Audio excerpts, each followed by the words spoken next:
Baik, sebelum kita memulai untuk presentasinya, izinkan saya memperkenalkan diri terlebih dahulu. Perkenalkan, nama saya Selvianda Inaboy dan ini rekan-rekan saya.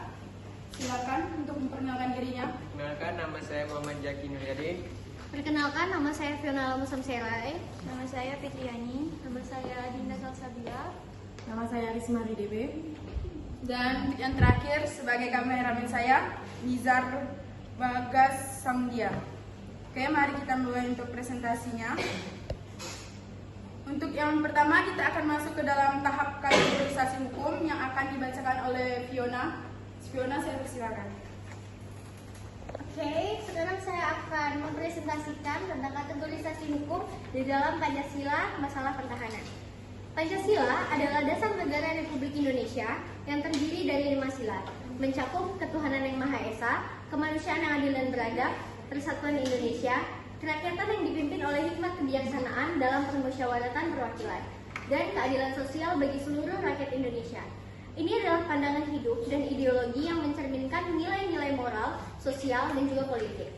Pertahanan negara adalah serangkaian kebijakan dan strategi yang dirancang untuk menjaga kedaulatan, keamanan, dan keuntungan wilayah suatu negara dari ancaman atau agresi baik dari dalam maupun luar negeri.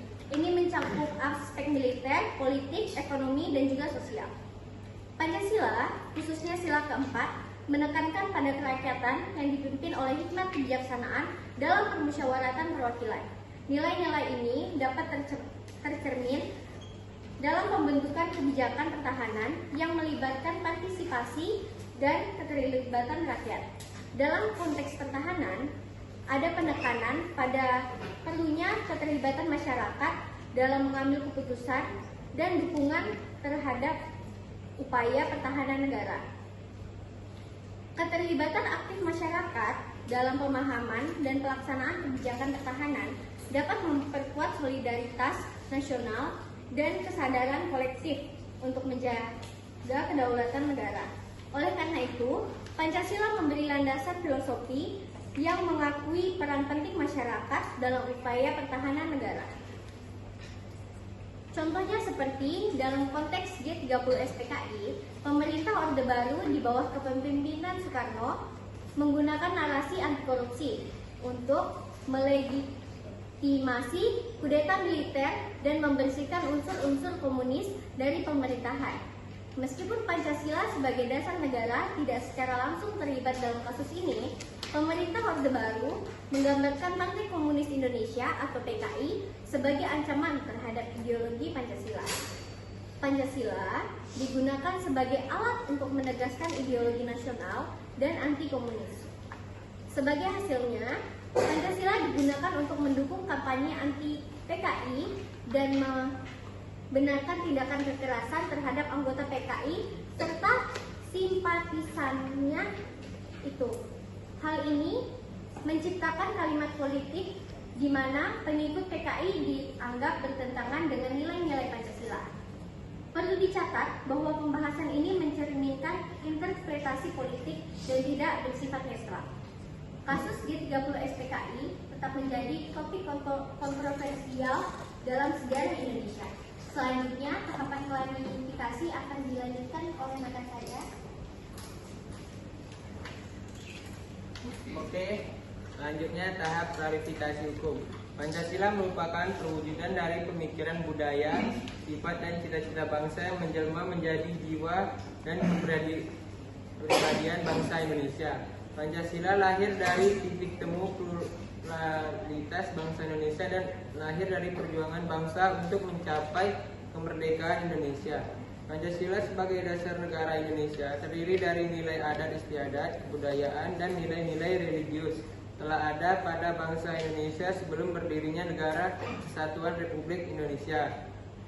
Nilai-nilai tersebut kemudian secara formal dirumuskan sebagai dasar filsafat negara Indonesia oleh para pendiri. Sebagai akibat dari nilai yang berasal dari bangsa sendiri, maka ciri khas, sifat, dan karakter bangsa Indonesia tercermin dalam nilai filsafat Pancasila. Pertahanan nasional adalah suatu kondisi bagaimana suatu negara dalam menghadapi keadaan yang kritis dalam aspek kehidupan bermasyarakat dan bernegara. sehingga mampu mengatasi dan menanggulangi tanpa menimbulkan gangguan dan kerugian dalam bentuk ancaman maupun tindakan kekerasan dalam masyarakat. Oleh karena itu, perlu adanya ketahanan nasional. Pengertian ketahanan nasional adalah kondisi dinamika, yaitu yang berisi keuletan dan ketangguhan yang mampu mengembangkan ketahanan dan kekuatan nasional dalam menghadapi dan mengatasi segala tantangan, hambatan dan ancaman baik yang datang dari dalam maupun dari luar. Pewujudan ketahanan nasional yang dikembangkan antara lain: 1. Ketahanan ideologi, yaitu kondisi mental bangsa Indonesia yang berdasar keyakinan akan kebenaran ideologi Pancasila yang mampu menggalang dan memelihara persatuan dan kesatuan dan mampu menangkal penetrasi ideologi asing serta nilai-nilai yang tidak sesuai dengan kepribadian bangsa. Yang kedua adalah ketahanan politik, yaitu kondisi kehidupan politik bangsa Indonesia yang berlandaskan demokrasi dan bertumpu pada pengembangan demokrasi Pancasila dan UUD 1945 yang memiliki kemampuan memelihara stabilitas politik yang sehat dan dinamis. Ketahanan ekonomi yang ketiga, yaitu kondisi kehidupan perekonomian bangsa Indonesia yang berlandaskan Pancasila dan Undang-Undang Dasar 1945 yang menerapkan stabilitas ekonomi yang sehat dan dinamis serta kemampuan menciptakan kemandirian ekonomi nasional dengan daya saing yang tinggi dan mewujudkan kemakmuran rakyatnya yang adil dan makmur.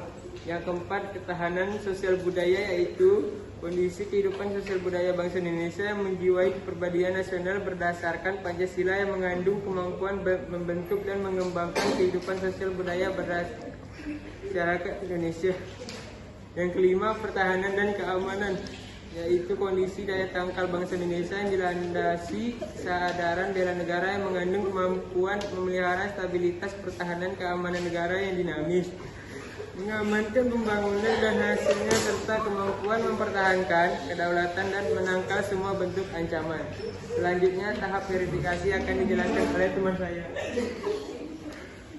Baik, saya akan mempresentasikan tahap verifikasi Pancasila masalah pertahanan. Pancasila merupakan solusi atau antidote untuk memperbaiki berbagai permasalahan dan bagaimana kita mensosialisasikan dalam kehidupan sehari-hari. Untuk menghadapi segala bentuk ancaman tersebut dengan aktualisasi nilai-nilai Pancasila melalui bela negara oleh segenap komponen bangsa. Maka segala bentuk ancaman yang akan menyerang dan melemahkan sendi-sendi NKRI dapat ditangkal dan dieliminasi. Sementara itu, eksistensi dan identitas negara adalah sebuah harga mati yang harus diperjuangkan dan dipertahankan. Mengaktualisasikan jati dirinya di tengah derasnya arus globalisasi dan pengaruh ideologi-ideologi asing yang akan terus berevolusi sejalan dengan terus berlangsungnya kompetisi survival antar bangsa. Oleh karena itu, pemahaman kesadaran bela negara menjadi mutlak untuk dinamakan sebagai landasan sikap dan perilaku bangsa Indonesia. Hal ini merupakan untuk revolusi mental sekaligus dan membangun daya tangkal bangsa dalam menghadapi kompleksitasi dinamika. Ancaman sekaligus untuk mewujudkan ketahanan nasional yang tangguh dan adaptif terhadap perkembangan zaman. Pasal 30 ayat 1 adalah tiap-tiap warga negara berhak dan wajib ikut serta dalam usaha pertahanan dan keamanan negara. Pasal 30 ayat 2 berbunyi, usaha pertahanan dan keamanan negara dilaksanakan melalui sistem pertahanan dan keamanan rakyat semesta oleh Tentara Nasional Indonesia dan Kepolisian Negara Republik Indonesia sebagai kekuatan utama dan rakyat sebagai kekuatan pendukung. Di sini saya akan memberikan contoh, yaitu peristiwa G30 SPKI terjadi pada 30 September hingga 1 Oktober 1965 di Indonesia. Gerakan ini melibatkan upaya kudeta yang kemudian disampaikan kepada anggota Partai Komunis Indonesia atau PKI. Kontroversi masih seputar peristiwa ini. Dengan pandangan beragam tentang pengaruh komunis di Indonesia, peristiwa ini memicu periode pertumpahan darah yang dikenal sebagai pembersih PKI, di mana jutaan nyawa hilang dan PKI dilarang sebagai partai politik. Sekian, terima kasih. Oke, setelah kita mendengar dari sumber dari rekan-rekan saya, selanjutnya kita akan masuk ke tahap validasi hukum yang akan dibacakan oleh Dinda. Sudah ada Dinda, saya persilakan. Jadi saya akan mempresentasikan tahap validasi dalam Pancasila masalah pertahanan. Ada dua pasal yang berkaitan tentang hal ini. Yang pertama pasal 27 ayat 3 UUD 1945 yang berbunyi setiap warga negara berhak dan wajib ikut serta dalam upaya pembelaan negara. Yang kedua pasal 30 ayat 1 UUD 1945 yang berbunyi tiap-tiap warga negara berhak dan wajib ikut serta dalam usaha pertahanan dan keamanan negara. Berikut ini ada beberapa contoh perwujudan nilai Pancasila di kehidupan sehari-hari dalam bidang pertahanan dan keamanan. Yang pertama, ikut terlibat dalam kegiatan sukarelawan. Mewujudkan nilai Pancasila di bidang pertahanan dan keamanan bisa dilakukan dengan terlibat kegiatan sukarelawan. Sukarelawan adalah salah satu bentuk keikutsertaan seseorang dalam melakukan kegiatan-kegiatan sosial. Kita bisa berperan aktif menanggulangi ancaman, terutama ancaman non-militer seperti sukarelawan banjir. Yang kedua ada aktif mengikuti pendidikan kewarganegaraan. Saat sekolah, kita wajib mengikuti mata pelajaran yang bernama Pendidikan Pancasila dan Kewarganegaraan. Ternyata hal ini juga termasuk suatu perwujudan nilai-nilai Pancasila dalam bidang pertahanan dan keamanan. Dengan mengikuti pendidikan kewarganegaraan baik formal maupun informal, kita bisa tahu apa itu bela negara. Yang keempat, yang ketiga, terlibat dalam kehidupan demokratis di lingkungan sekitar. Kita tidak bisa hidup sendiri. Kita hidup bersama orang lain yang menjadi tetangga kita. Untuk itu kita harus ikut terlibat dalam menjaga suatu kerukunan antara warga dimanapun berada di masyarakat. Hal ini bisa diwujudkan dengan kehidupan demokratis, dengan selalu menghargai perbedaan yang ada di masyarakat. Selain itu, kita juga bisa mewujudkan dengan tidak memaksakan kehendak di dalam memecahkan masalah. Dengan itu, masyarakat menjadi tetap aman dan tenang, tidak ada perpecahan karena perbedaan pendapat.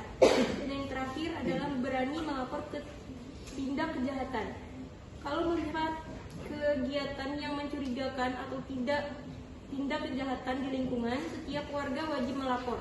Setiap warga wajib melapor kepada pihak keamanan atau pihak berwajib dan berwenang untuk mengurusi tindak kejahatan itu.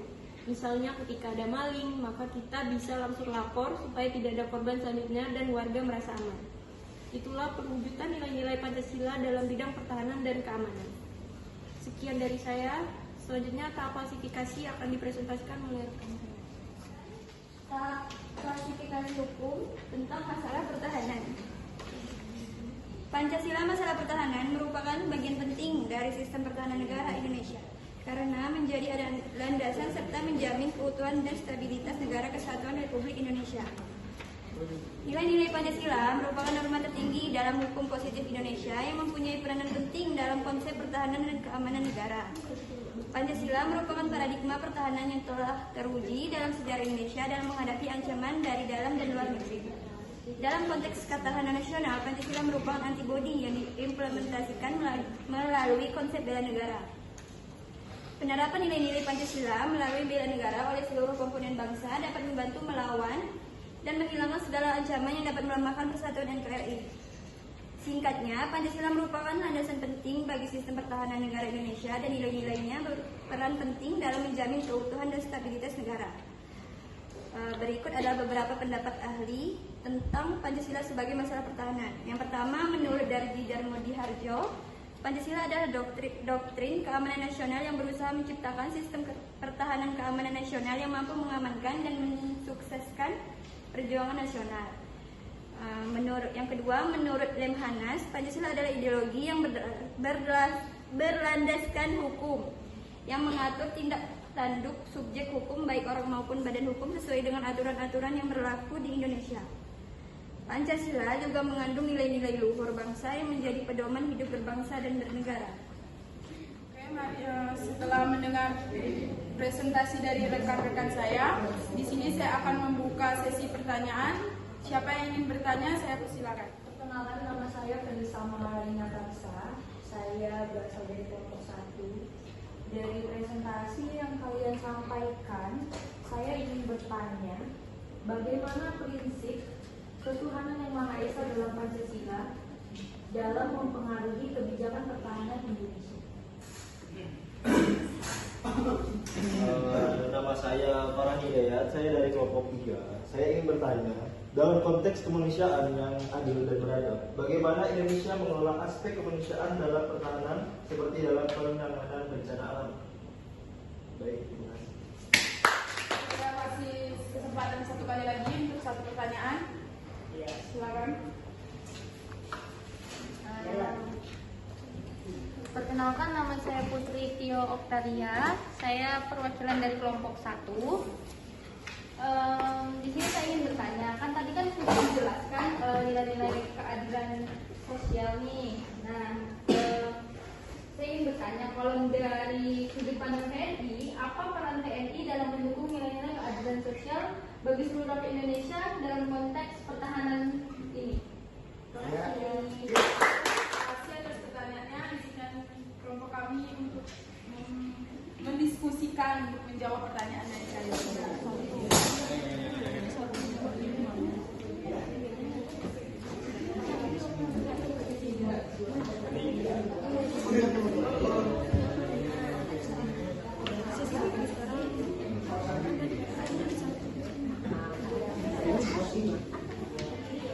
Oke, setelah kelompok kami mendiskusikan jawabannya, untuk saudari Dinda akan menjawab pertanyaan dari saudari Felisa. Saya persilakan. Jadi dari pertanyaan saudari Felisa, bagaimana prinsip pertahanan yang Maha Esa dalam Pancasila mengerti kebijakan pertahanan Indonesia? Jadi prinsip ketuhanan yang Maha Esa dalam Pancasila itu mencerminkan pengakuan terhadap keberagaman agama di Indonesia. Dalam konteks kebijakan pertahanan, ini berarti bahwa negara Indonesia harus menghormati kebebasan beragama dan melindungi hak asasi individu, termasuk dalam lingkup pertahanan dan keamanan. Dalam aspeknya, hal ini dapat mempengaruhi kebijakan pertahanan dengan memastikan bahwa angkatan bersenjata di Indonesia tidak memihak pada satu agama tertentu, melainkan harus melayani dan melindungi seluruh warga negara Indonesia tanpa memandang agama, etnis atau latar belakang lainnya. Ini juga berarti bahwa kebijakan pertahanan harus mencakup perlindungan terhadap minoritas agama dan pemeluk agama yang berbeda. Jadi selain itu, prinsip ketuhanan yang Maha Esa dapat memotivasi upaya diplomasi dan kerjasama internasional untuk menciptakan perdamaian dan stabilitas, karena menghormati keberagamaan agama adalah nilai yang paling penting dalam hubungan antar negara. Apakah sudah? Baik, saya rasa sudah jelas. Terima kasih jawabannya. Pertanyaan dari saudari saudari Farhan, saudara Farhan. Pertanyaan dari saudara Farhan akan dijawab oleh saudari Wisma. Saya persilahkan. Baik, sebelumnya terima kasih atas pertanyaan saudara Farhan. Pertanyaan sebelumnya, dalam konteks kemanusiaan yang adil dan beradab, bagaimana Indonesia mengelola aspek kemanusiaan dalam pertahanan seperti dalam penanganan bencana alam. Di sini saya akan menjawab pertanyaan tersebut. Dalam konteks kemanusiaan yang adil dan beradab, dalam Pancasila, Indonesia memiliki tanggung jawab untuk menjalankan kebijakan pertahanan yang memprioritaskan perlindungan dan bantuan kepada warga negara, terutama dalam situasi bencana alam. Beberapa aspek yang masuk relevan termasuk yang pertama, penanganan bencana alam. Pemerintah Indonesia harus memiliki rencana dan kapasitas yang kuat untuk menghadapi bencana alam, termasuk gempa bumi, tsunami, banjir, dan lain-lainnya. Ini melibatkan peran TNI, Tentara Nasional Indonesia, dan badan-badan lain untuk memberikan bantuan cepat dan efektif kepada para korban. Kedua, evakuasi dan penyelamatan. Pertahanan Indonesia harus fokus pada operasi evakuasi dan penyelamatan dalam situasi bencana alam dengan memastikan keselamatan warga negara yang terdampak. Ketiga, bantuan kemanusiaan. Indonesia berperan aktif dalam memberikan bantuan kemanusiaan yang baik dalam negeri maupun kepada warga negara tetangga yang terkena dampak bencana alam. Hal ini mencerminkan semangat kerja sama regional dan internasional. Yang keempat, perlibatan masyarakat. Dalam semangat kemanusiaan yang adil, pemerintah Indonesia juga harus mengajak masyarakat sipil dan organisasi kemanusiaan untuk partisipasi dalam upaya penanganan bencana alam. Pendekatan ini mencerminkan prinsip-prinsip kemanusiaan dalam Pancasila. yang menempatkan martabat dan kesejahteraan manusia sebagai nilai utama. Dengan demikian, pengelolaan aspek kemanusiaan dalam pertahanan adalah bagian integral dari sistem pertahanan nasional Indonesia. Apakah bisa dimengerti? Baik, terima kasih. Pertanyaan oleh saudari Putri yang akan dijawab oleh saudari Vio. Saya persilakan. Terima kasih atas pertanyaannya, Putri. Pertanyaannya itu adalah apa peran TNI dalam mendukung nilai-nilai keadilan sosial bagi seluruh rakyat Indonesia dalam konteks pertahanannya. Peran TNI dalam mendukung nilai-nilai keadilan sosial bagi seluruh rakyat Indonesia dalam konteks pertahanannya adalah perlindungan dan kemanusiaan. TNI memiliki peran utama dalam melindungi warga negara dan menjaga keamanan dalam situasi-situasi kritis, termasuk bencana alam dan konflik bersenjata. Dalam hal ini, TNI harus memastikan perlindungan dan bantuan yang adil bagi seluruh warga negara Indonesia tanpa memandang ras, agama, etnis, atau latar belakang sosial. TNI harus beroperasi sesuai dengan hukum internasional dan juga hukum nasional. Ini mencakup menghormati hak-hak asasi manusia dan menghindari pelanggaran hak-hak warga negara. Dalam konteks keadilan sosial, hal ini mengarasi bahwa tindakan TNI tidak merugikan kelompok masyarakat tertentu. TNI dapat membantu dalam upaya bantuan kemanusiaan, termasuk distribusi bantuan dan perawatan medis di daerah-daerah terpencil atau yang terdampak bencana. Hal ini mencerminkan semangat keadilan sosial dan juga kesetaraan akses terhadap bantuan kemanusiaan. TNI juga dapat mendukung pembangunan wilayah terpencil atau terpinggirkan yang sesuai dengan prinsip keadilan sosial. Ini dapat mencakup proyek-proyek pengembangan infrastruktur pendidikan dan kesehatan yang bertujuan untuk meningkatkan kualitas hidup masyarakat di daerah-daerah tertentu. Terima kasih ya. Ya, sama-sama. Setelah dari 3 pertanyaan tadi, di sini kelompok kami ingin membuka sesi yang kedua. Sesi untuk pertanyaan yang kedua. Di sini saya akan memberi 2 pertanyaan saja. Di sini siapa yang mau ingin bertanya, saya persilakan.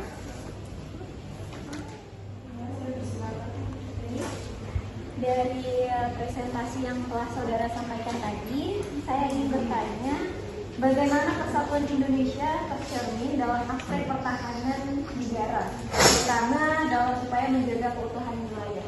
Sekian pertanyaan saya, terima kasih. Terima kasih. Pertanyaan lagi? Perkenalkan, saya Romauli Fitri Nadia. Saya akan bertanya, bagaimana kerakyatan yang dipimpin oleh hikmat kebijaksanaan dalam permusyawaratan perwakilan mempengaruhi pengambilan keputusan pertahanan? Terima kasih. Terima kasih atas 2 pertanyaan tersebut.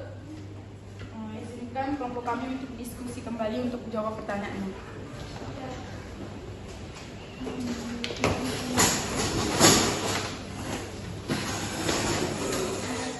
Baik, kita akan lanjut untuk menjawab dari 2 pertanyaan tersebut.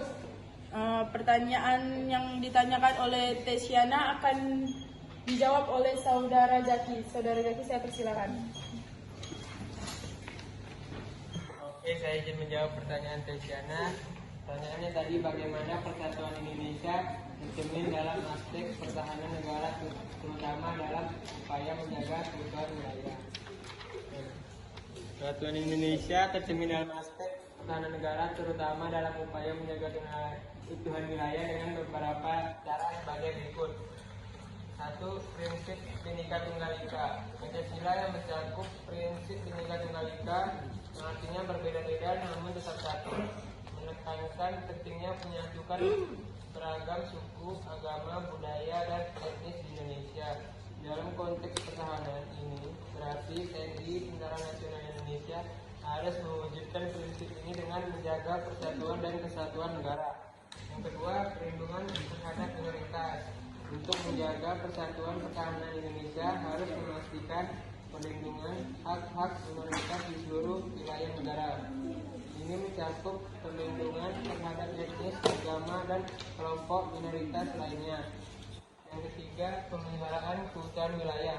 TNI memiliki peran kunci dalam menjaga keutuhan wilayah Indonesia, termasuk melindungi pulau-pulau terluar dan perbatasan negara. Hal ini berkontribusi pada pemeliharaan persatuan Indonesia. Yang keempat, kepatuhan hukum. Persatuan Indonesia juga tercermin dalam kepatuhan terhadap hukum internasional, terutama penyelesaian sengketa perbatasan dengan negara tetangga. Indonesia telah menggunakan mekanisme hukum internasional seperti UNCLOS, Konvensi Perserikatan Bangsa-Bangsa tentang Hukum Laut, dalam upaya menjaga keutuhan wilayahnya. Yang kelima, kerjasama regional. Indonesia aktif dalam kerjasama regional seperti dalam ASEAN yang bertujuan memelihara perdamaian, stabilitas, dan persatuan di kawasan Asia Tenggara. Dalam semua aspek ini, persatuan dan keutuhan wilayah adalah prinsip utama yang mendorong kebijakan pertahanan Indonesia. Upaya menjaga persatuan dan menghormati keberagaman merupakan landasan kuat bagi pertahanan negara. Sekian, terima kasih. Apakah dapat dipahami? Tidak paham? Dapat dipahami. Terima kasih.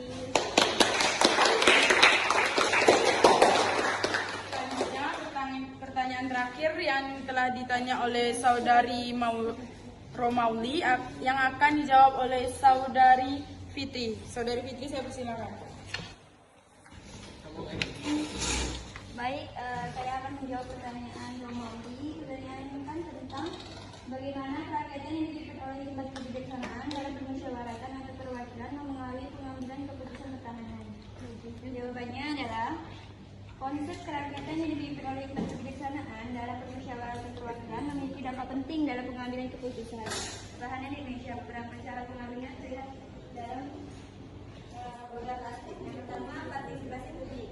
Prinsip ini menekankan pentingnya keterlibatan masyarakat dalam pengambilan keputusan termasuk yang terkait dengan pertahanan.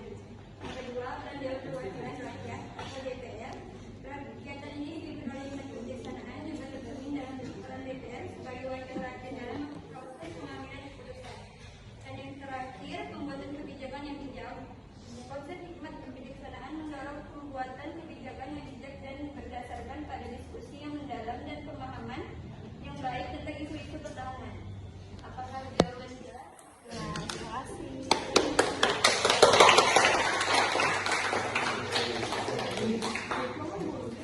Sebelum kita untuk lanjut ke kesimpulan, saya ingin mengucapkan terima kasih atas pertanyaan-pertanyaan dari kalian semua. Kelompok kami melanjutkan dalam kesimpulan. Saya ucapkan terima kasih atas pertanyaan-pertanyaannya.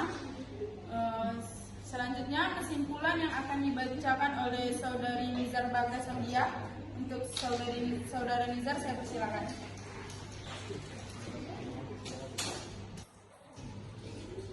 Baik, saya akan menyampaikan kesimpulan. Konsep bela negara menjadi jalan untuk mengkualifikasikan nilai-nilai Pancasila dan melindungi ketuhanan negara, kesatuan Republik Indonesia, NKRI, dan berbagai ancaman utama pengaruh globalisasi dan ideologi asing. Pemahaman dan kesadaran akan bela negara dianggap sangat penting sebagai dasar sikap dan perilaku bangsa Indonesia, serta sebagai bagian dari upaya membangun ketahanan nasional dan adaptif terhadap perubahan zaman. Pasal 30 ayat 1 dan ayat 2 menyatakan hak serta kewajiban setiap warga negara Indonesia dalam upaya pertahanan dan keamanan negara yang dilaksanakan melalui sistem pertahanan dan keamanan oleh rakyat TNI dan Polri sebagai kekuatan utama dengan rakyat sebagai pendukung. Yang dari saya.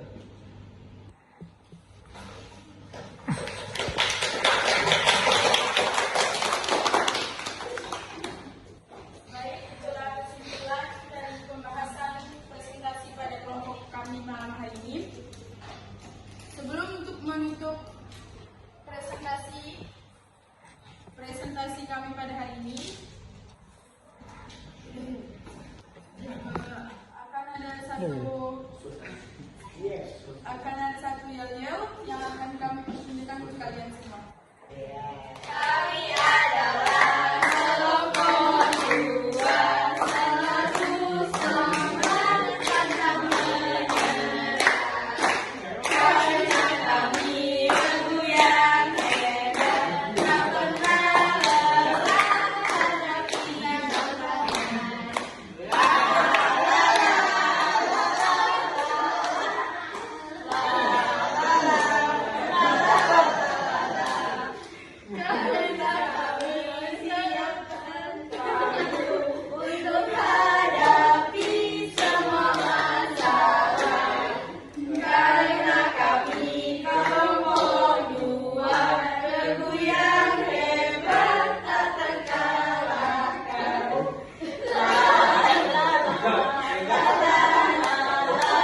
wabarakatuh.